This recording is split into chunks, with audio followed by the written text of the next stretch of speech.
수요 기도에 참석한 사랑하는 모든 성도들 위해 하나님의 크신 은혜와 사랑이 함께하기를 주님의 이름으로 축원합니다. 오늘 설교 제목이 성도의 가정생활입니다.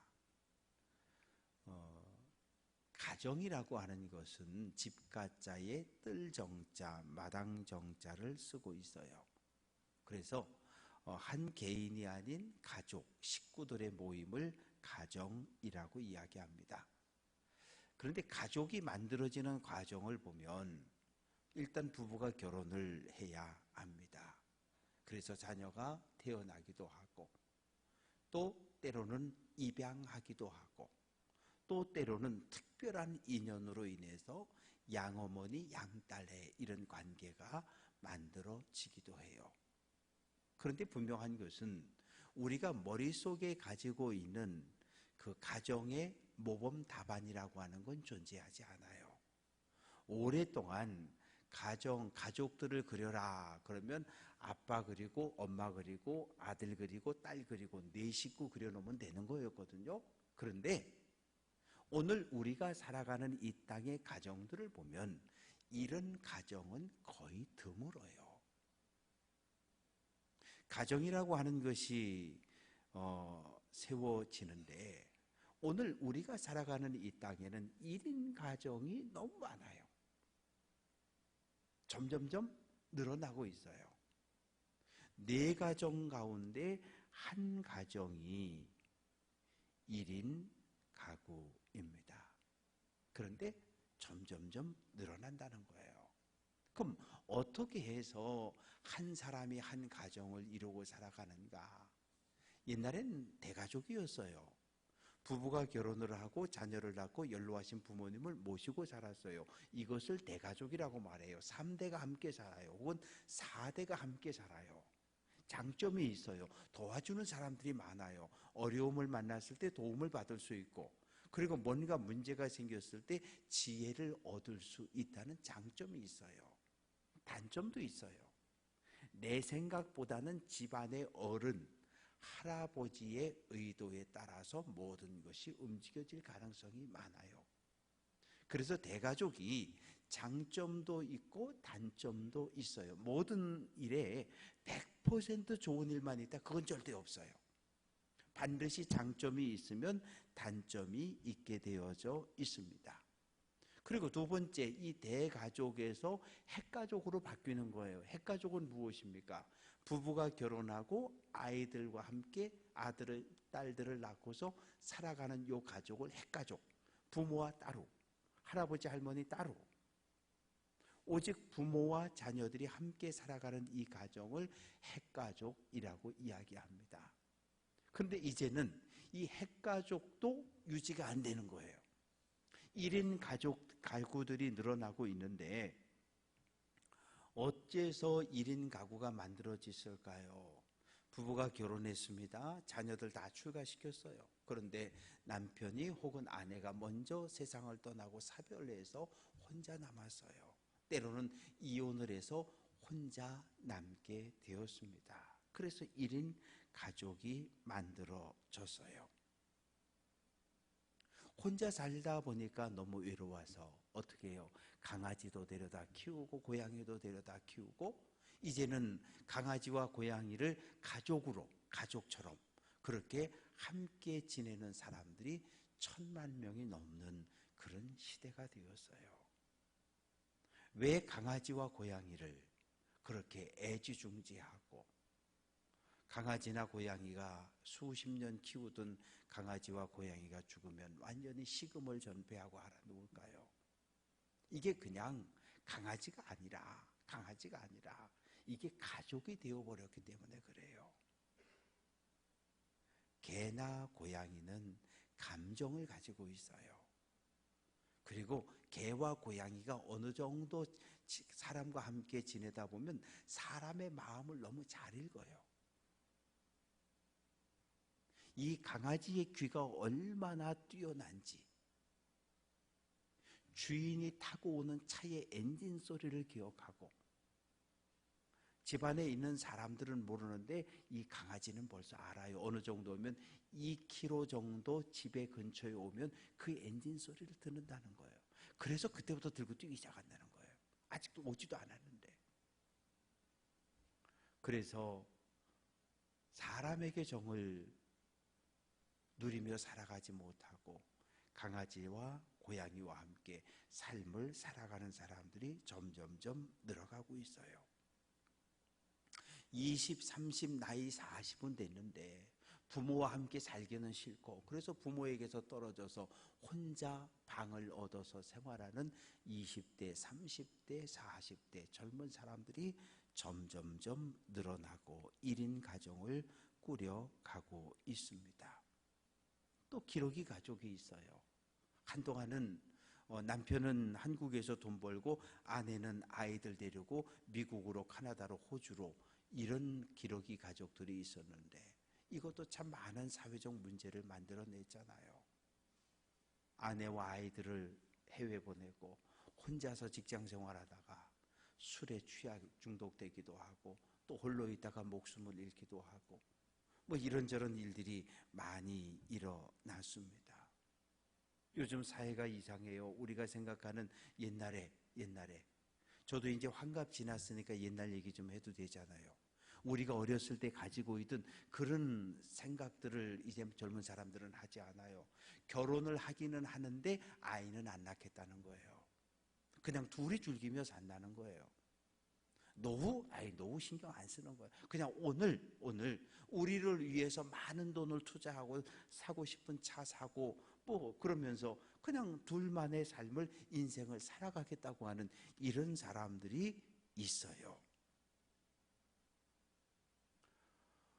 그러다 보니까 1인 가족이 점점점 늘어나고 있는 것이 우리 사회의 모습입니다. 누가 제일 좋아합니까?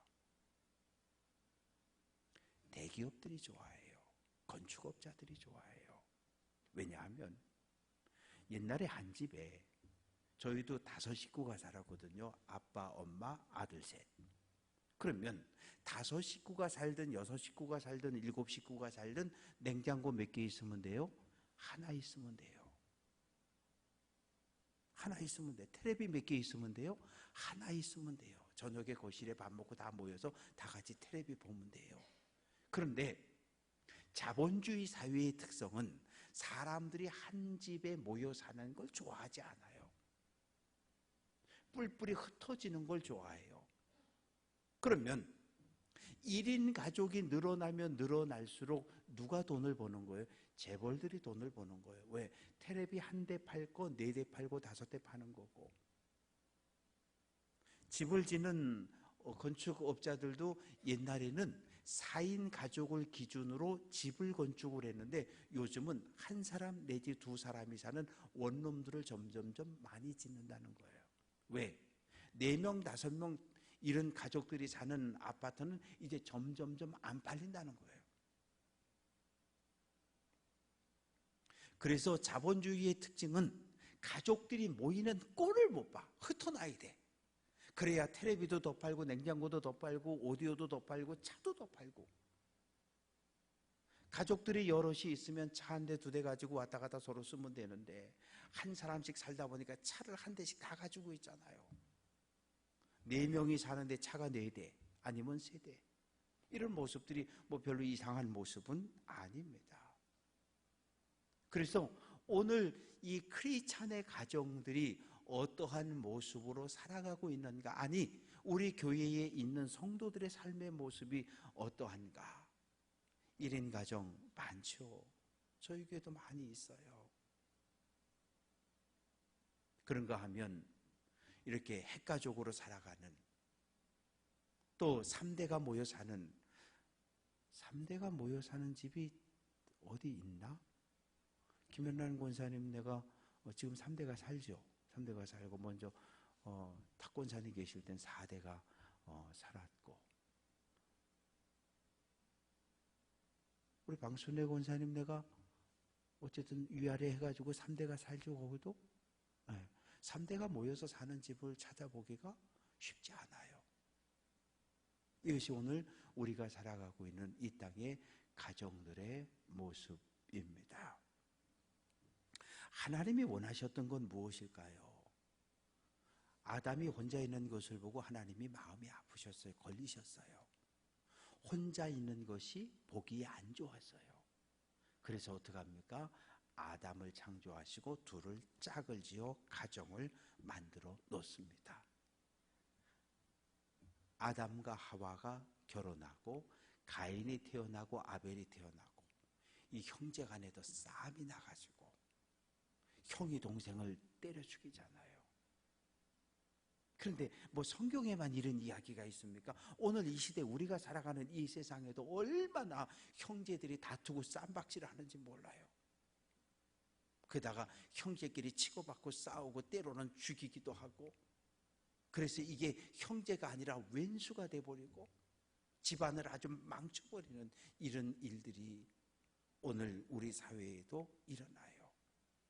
아벨이 죽고 하나님께서는 다시 셋이라고 하는 아들을 허락해 주셨고, 그래서 이 셋이라고 하는 이 이름이 참 중요한데, 창세기 4장 26절 말씀 보면 셋도 아들을 낳아 그의 이름을 에노스라 하였으며 그때의 사람들이 비로소 여호와의 이름을 불렀다.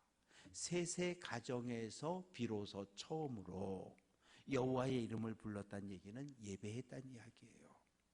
예배의 시작도 가정입니다. 가정이 참 대단히 중요한 거예요. 근데 요즘 우리는 그 가정이 신앙이 생명이 물려진 곳은 가정이 맞는데 할아버지, 할머니, 아버지, 엄마, 손주들에게도 생명이 물려지는 건 맞는데 이 믿음의 물줄기가 지금 가정에서 물려지지 않는다는 거예요. 왜? 집에 없으니까 우선은 집에 없어요. 뭐 집에 있어야 뭘 가르치기도 하고 뭐 끌어안고 기도도 해주고 성경도 읽자 그러고 뭘 하는데 뭐 벌써 고등학교 딱 졸업하고 대학 타지로 다 떠나기 시작하는 순간부터 부모의 손을 완전히 벗어나 버려요. 신앙에 있어서는. 뭐 그냥 교회 좀 가냐? 갔다 왔니? 그러면 네 갔다 왔어요. 뭐 갔는지 안 갔는지 어떻게 알아? 갔다 왔다니까 그냥 갔다 왔는가 보다 하는 거죠. 그걸 어떻게 합니까? 선교단체에서 대학생들의 신앙 상태, 종교를 조사를 했는데 대학생들 가운데 내가 크리스찬입니다, 예수 믿는 사람입니다 라고 응답한 학생들이 100명 가운데 3명 정도밖에 안 된다는 거예요. 2~3명밖에 안 된다는 거예요. 10년 전, 20년 전 대학 캠퍼스에서 얼마든지 전도할 수 있었어요. 예수 믿자고 복음을 전할 수 있었어요. 지금 그러면 큰일 나요. 학교에서 법으로 막아놨어요.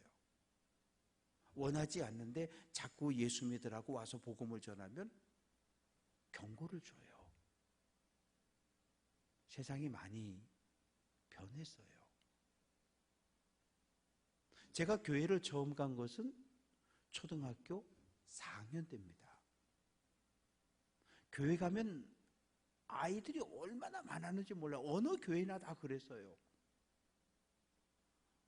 원주 제일교회를 초등학교 6학년 부활절에 갔는데 얼마 수백 명이더라고요. 정말 많았어요. 초등학교, 중학교, 고등학교, 청년부도 꽤 많았고. 근데 지금 교회가 어때요? 교회 학교가 없어요. 왜 교회 학교가 없어요? 아기를 안 낳아요. 아이를 낳지 않으니까 산부인과가 문을 닫고 소아과가 문을 닫고 어린이집을 문을 닫고 유치원이 문을 닫고 초등학교가 문을 닫고 점점 아기를 안 낳아도 아주 대단히 심각하게 낳지 않아요. 여성 한 명이 일평생 낳는 아기의 숫자가 0.78, 한 명이 안 되는 나라가 지금 우리나라예요. 대단히 심각해요. 근데 정말 청년들하고 신혼 이렇게 이야기를 나눠보면 별 관심이 없어요. 관심이 없어요. 그냥 저희 세대는 결혼하면 당연히 애를 낳는 것이 그것이 그냥 그 법인 줄 알고 그렇게 살았던 세대였지만 지금 아이들은 큰일 나요. 시어머니들이 며느리 보고 얘기를 못 하잖아. 눈치 살살 보느라고. 얘기 꺼내기가 어려워요. 얼마 전에 후배 목사가 아기를 낳았는데 7째를 낳았어요. 7째를 낳았더니 이게 대단히 큰 뉴스가 됐어요. 춘천시장이 전화하고 강원도지사가 찾아와서 같이 사진 찍고, 와, 이게 뭐 조선일보에서 와서 취재해가고 신문에다 막 내주고. 왜 그래요? 지금 정부가 아이를 많이 낳자고 하는 이 운동을 전개하고 있는데 7째를 낳았다 그러니까 그냥 춘천시가 들썩거리고 있는 거죠. 참 하나님께서 아담과 하와를 짝지어주고 내리신 명령이 뭐냐 하면 창세기 1장 28절이거든요. 하나님이 그들에게 복을 주시며 하나님이 그들에게 이르시되 생육하고 번성하여 땅에 충만하라. 생육하라는 말은 결실하라는 이야기예요. 결혼한 부부에게 결실하라는 얘기는 자녀를 낳으라는 이야기예요. 그것이 하나님이 인류에게 준 첫 번째 명령입니다. 생육하는 것, 자손이 번성하는 것. 그런데 오늘 우리 사회는 하나님의 말씀에 정면으로 거절하고 있는 거죠. 생육하고 번성하라 그랬는데 안 하는 거거든요. 의도적으로. 왜 그래요? 애 키우기 힘들다는 거예요.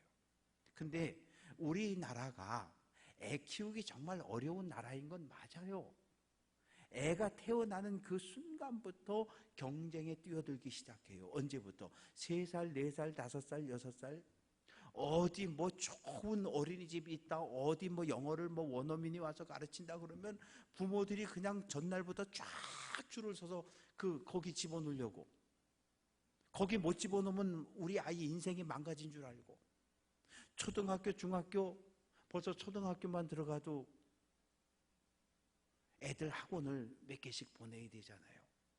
김관춘 장로님네 쌍둥이는 학원 몇 개 가요? 2개. 별로 안 보내네. 기본 3개, 기본 3개. 그러니까 이게, 아니, 여러분들 가운데 초등학교 때 학원 다녀보신 분 있어요? 학원도 없었어요. 그냥 학교 가서 초등학교 들어갈 때 이름 쓰고 들어가신 분 계셔요? 없어요. 그냥 학교 가서 다 기역, 니은, 가나다라 배우고 영희야, 철수야, 놀자, 뭐 어쩌고, 바둑아 가자. 우리 그렇게 학교를 갔는데 지금은 안 돼요, 그게. 그게 큰일 나요. 뭐 큰일 나는 줄 알아, 아이들이. 지금 젊은 사람들은. 그러다 보니까 아기를 낳아서 키우는데 대학까지 졸업하는데 2억 7천이 든다, 3억이 든다.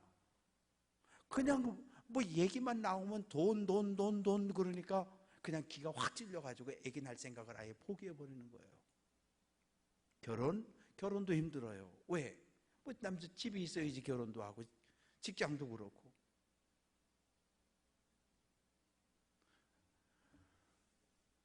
연세 드신 권사님들이 살았던 세상, 지금 우리 자녀들, 손주들이 살아가는 세상은 너무 달라져 버렸어요. 너무 달라져 버렸어요. 그러면 성도의 가정은 어떻게 해야 되느냐? 가정이라고 하는 것이 교회의 뿌리인데, 가정이라고 하는 것이 이 사회를 지탱하는 뿌리인데, 그럼 성도의 가정은 어떻게 해야 되느냐? 디도서 1장 9절은 가정들을 온통 무너뜨린다. 누가? 거짓 교사들이, 사탄들이. 사탄은 가정을 타락시키고 공격하고 문화라는 이름으로 점점점 해체해버리는 거예요. 자본주의 사회. 생명은 물려졌는데 신앙이 물려지지 못하고 다 단절돼 버리는 거예요. 옛날에는 보통 3대, 4대가 한 교회 다 다녔어요. 할아버지, 할머니, 엄마, 아버지, 손주들 다 주일이면 다 교회 같이 갔어요. 같이 가서 예배드리고 같이 왔어요. 근데 지금 교회 모습이 어떻습니까? 3대가 교회 나오는 집이 얼마나 있습니까? 아니, 자녀들이 춘천에 사는데 안 나오잖아요. 아버지가 장로든 아버지가 권사든 상관없이 춘천에 있는데 안 나오잖아요. 물론 잘못도 했어요. 3년 동안 싸우다 보니까 내 새끼 네 새끼 할 것 없이 다 교회 떠나버렸어요. 상처 있고, 아 이게 교회냐고, 나 아버지 나가는 교회 절대 안 나간다고. 아마 그래서 떠난 애들도 있을 거예요. 아 이 엄마 나가는 교회 나 절대 안 나간다고. 그래서 떠난 딸들도 있을 거예요. 이게 오늘 우리 교회에 속해 있는 성도들의 현실이라는 거예요. 교회가 역사가 하나하나 쌓여가면 어떤 일들이 벌어집니까? 신앙의 물줄기가 흘러내려가고 신앙의 뿌리들이 점점 바뀌기 시작하고, 그래서 2대, 3대, 4대 믿음의 가정들이 교회 안에 자리를 잡아줘야 되는 거예요. 그래야 그 교회가 미래가 있잖아요. 자녀들이, 손주들이 교회에 계속해서 커줘야, 이 교회의 뿌리를 점점 깊이 박아줘야, 타지에 가 있다가도 결혼 안 했으면 주일 되면 춘천으로, 아버지 교회로, 할아버지 교회로 와야지요. 그런데 다 끊어져 버렸어요. 타지에 가 있는 놈들은 아예 올 생각도 안 하고 춘천에 있는 자녀들조차 데려오지 못하는 것이 우리의 현실이 되고 말았습니다. 성도의 가정, 사도 바울은 남편과 아내의 관계로 오늘 우리에게 설명을 하고 있습니다. 그런데 이 바울의 이야기는 대단히 파격적인 이야기예요. 왜냐하면 2000년 전, 아니 영국이라고 하는 나라가 여성에게 투표권을 준 거 100년밖에 안 됐어요. 그러니까 우리나라는 대단한 나라예요. 영국보다 훨씬 더 대단히 뛰어난 나라. 왜? 해방되고 첫 선거를 치를 때부터 여성들에게 투표권을 줬잖아요. 그런데 미국이라고 하는 나라는 여성이 투표에 참여한 게 100년밖에 안 됐어요. 그러면 어떡합니까? 여성들이, 그 영국 사람들이 가장 많이 모이는 곳 중에 하나가 경마장이거든요. 말을 타고 막 들고 뛰어들어오면 여성들이 뛰어들어가는 거예요. 여기다가 한 글자 쓰고 투표권을 달라고. 그리고 말하고 부딪혀서 죽어요. 신문에 한 줄도 안 나요. 수많은 여성들이 투표권을 달라고 자기 목숨을 걸고 싸워서 영국이라고 하는 사회가 100년 전에 여성들에게 투표권을 줬거든요. 그런데 2000년 전 바울이 살았던 시대, 여성과 아내, 어린 아이는 사람이 아니었어요. 하나의 인격으로 존중받지 못했던 시대였어요. 여성은 남편의 말에 무조건 절대 복종해야 되지만, 왜? 남편이 처갓집에다가 결혼 지참금을 주고 아내를 사오는 거거든요. 이혼할 권리도 누구에게만 있어요? 남편에게만 있어요. 성경에 보면 5번 이혼한 여인의 이야기가 나오죠. 그 여인이 바람이 나서 미스터 김, 미스터 최, 미스터 박, 다른 남자들에게 마음을 빼앗겨서, 그래서 이혼한 거 아니에요. 이혼 당한 거예요. 누구에게? 남편에게. 왜? 여자에게는 이혼을 요구할 권리 자체가 없던 시대였기 때문에, 여자를 하나의 인격으로 존재로 보지 않았던 곳이 로마 그리스 사회였습니다. 그런데 사도 바울은 그 로마 그리스 사회를 향해서 여성도 하나님의 형상을 가지고 있는 존귀한 존재라고 외치고 있는 거예요. 그러면서 21절 아내들이여 자기 남편에게 복종하기를 주께 하듯 하라. 이 말씀에, 사도 바울의 말에 토를 달 여자는 단 한 명도 없었어요. 뭐 우리는 어차피 어려서는 아버지에게, 커서 시집가면 남편에게 그저 우리 목매고 시키는 대로 하고 그렇게 사는 존재가 우린 줄 알고 살았던 그런 시대니까. 사도 바울이 가지고 있던 생각은 뭐냐 하면, 여자의 머리는 남편이고 남자의 머리는 예수고 예수의 머리는 하나님이라고 하는 이런 분명한 생각을 가지고 있었어요. 골로새서 1장 18절 교회의 머리는 예수님이다. 고린도전서 11장 3절 남자의 머리는 그리스도요 여자의 머리는 남자요 그리스도의 머리는 하나님이다.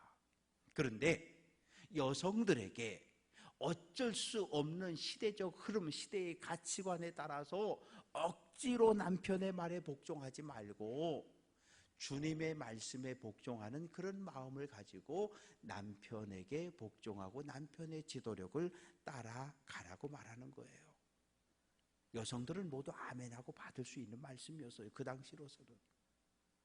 25절이 문제입니다. 남편들아 아내 사랑하기를 그리스도께서 교회를 사랑하시고 그 교회를 위하여 자신을 주심같이 해라. 로마 사회에서 아내가 남편에게 행해야 할 의무는 있어요. 1번부터 10번까지. 그러나 남편이 아내에게 뭘 해야 된다는 그 어떠한 조항도 없던 사회가 로마 사회예요. 왜?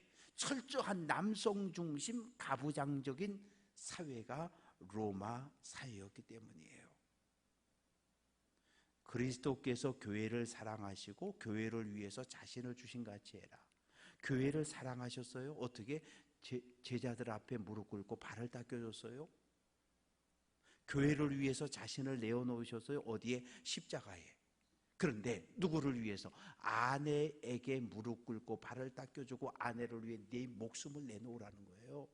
이게 말이 되는 이야기입니까? 로마사에서 말도 안 되는 이야기예요. 사도 바울은 어떻게 보면 로마가 가지고 있던 주류 문화 가치관의 정면으로 도전한 거예요. 뭘 근거로? 하나님의 말씀을 근거로.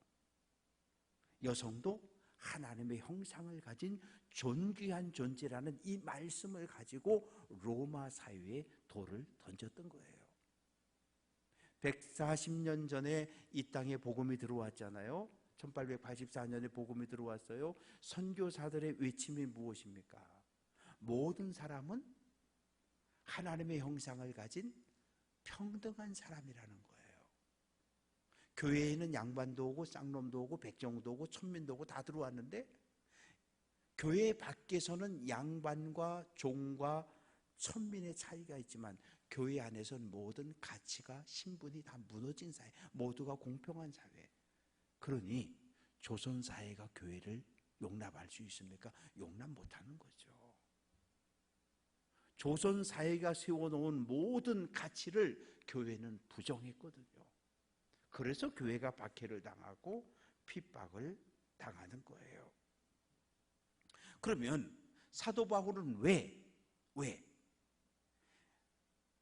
교회와 예수님의 관계를 남편과 아내 부부관계로 설명을 하는데 26절 말씀 보면 남편들의 아내에 대한 사랑을 다시 한번 강조하는데 물로 씻어 말씀으로 깨끗하게 하사 거룩하게 하시고. 왜 성도가, 왜 교회인 성도가, 왜 예수님의 신부된 교회가 성도가 물로 씻음을 받고 물세례를 받고 거룩함을 입어야 할까요? 왜 거룩하라고 이야기할까요? 구원받았다는 것은 사단의 백성 통치를 받다가 하나님의 백성이 되어서 하나님 나라에 들어와서 하나님 백성으로 신분이 바뀐 것. 아프가니스탄에 막 전쟁이 벌어졌잖아요. 그런데 한국인을 위해서 수고했던 아프가니스탄 사람들을 어떻게 했어요? 비행기에 태워가지고 한국에 데려왔잖아요. 그들에게 아직 한국 국적이 주어졌는지 안 주어졌는지 모르지만 그걸 구원받았다 그러는 거예요. 아프가니스탄에 있으면 죽어요. 아니면 그 사람들의 통치를 받든지. 근데 그들은 비행기를 타고 한국에 옴으로써 그들은 자유를 얻게 된 거예요. 오늘 우리는 죄에 매여있던 죄의 종이었는데 예수 그리스도의 십자가의 구속의 은혜를 통해서 하나님 나라 거룩한 백성으로 신분이 바뀌었어요. 사단의 백성이 아니라 하나님의 백성으로. 죄의 종이 아니라 하나님의 거룩한 백성으로. 신분은 바뀌었는데 뭐가 안 바뀐 거예요? 우리 생각과 우리 마음과 우리 삶이 바뀌지 않은 거예요. 그러면 왜 우리가 물로 세례를 받고 왜 우리가 거룩함을 회복해야 할까요? 27절입니다. 자기 앞에 영광스러운 교회로 세우사 티나 주름 잡힌 것이나 이런 것들이 없이 거룩하고 흠이 없게 하려 하심이라. 자기 앞에, 그리스도 앞에 누구를? 영광스러운 교회로 세운다는 거예요. 교회는 누구예요? 성도를 이야기하는 거고 신부를 이야기하는 거예요. 뭘로 세우는 거예요? 신랑 대신 예수님 앞에 거룩한 신부로 교회가, 성도가 세워져야 한다는 거예요. 그래서 우리가 깨끗해져야 하고, 이게 결혼식 할 때 결혼식 사진하고요 원판하고는 많이 달라요. 원래 얼굴에는 점도 있고 뭐 이렇게 저렇게 많이 얼룩도 있는데 신부 화장 한번 쫙 해놓고 보면요 다 탤런트 같이 이뻐요. 오늘 말씀은 티나 주름 잡힌 것, 그 뭐예요? 얼굴에 있는 흉터라든지 아니면 점이라든지 주근깨라든지 이런 것들이 싹 없어지는 거예요. 그리고 거룩하고 정결한 흠이 전혀 없는 신실한 예수님의 신부로 예수님 앞에 서서 결혼 예식을 하는 거예요. 누가? 우리들이. 누가? 이 땅에 세워진 모든 교회들이. 바울은 다시 한번 28절에서 이야기합니다. 남편들도 아내 사랑하기를 자기 자신과 같이 알지니 자기 아내를 사랑하는 자는 자기를 사랑하는 것이라. 자기 자신을 사랑하는 것처럼 아내를 사랑하라는 거예요. 어느 남편이 거울을 보면서 자기 뺨때기를 막 때리는 남편이 있어요? 그런 남편 없어요. 왜? 아프니까. 칼 가지고 자기 몸에 찌르는 남편이 있어요? 없어요. 왜? 아프니까. 그런데 아내 뺨은 때린단 말이에요. 아내를 이렇게 무자비한 폭력을 행사한단 말이에요. 로마 시대도 조선 시대도 그래도 됐어요. 그래도 누가 시비 걸지 않았어요. 그러나 그러면 안 된다는 거거든요. 그러니까 사도 바울의 이 말씀은 당시 로마 사회의 가치관을 완전히 뒤집어 놓은 말씀이에요. 아내 사랑하기를 자기 자신처럼 그렇게 하라고 말합니다. 이유가 뭡니까? 왜 남자들에게 힘을 가진 남자들이 나보다 연약한 아내들을 잘 대해야 할까요? 창세기 1장 24절, 남자가 부모를 떠나 그 아내와 연합하여 둘이 한 몸을 이룰지라. 아내와 남편은 두 몸이 아니라 한 몸이라는 거예요. 아내를 때리는 것은 내 몸에 자해하는 것과 같고, 아내에게 폭력을, 아내에게 욕설을 퍼부는 건 그건 안 된다는 거예요. 내가 나를 사랑하지 않는 거잖아요. 그래서 남편의 헌신과 남편의 희생, 남편의 사랑으로 누가? 아내가 행복해야 해요. 남편이 희생하면 아내의 얼굴에 웃음이 있고, 아버지가 희생하고 헌신할 때 자녀들의 삶에 기쁨과 웃음이 있는 거예요. 말씀을 정리해 봅니다. 사탄은 주님의 나라가 임하는, 예수님이 재림하는 그날까지, 우리가 천국 가는 그날까지 교회와 가정을 공격할 거예요. 왜? 하나님의 나라가 이루어지는 것이 싫어서, 하나님의 뜻이 이루어지는 것이 싫어서. 우리는 어떻게 해야 할까요? 거룩한 가정을 지켜내야 해요.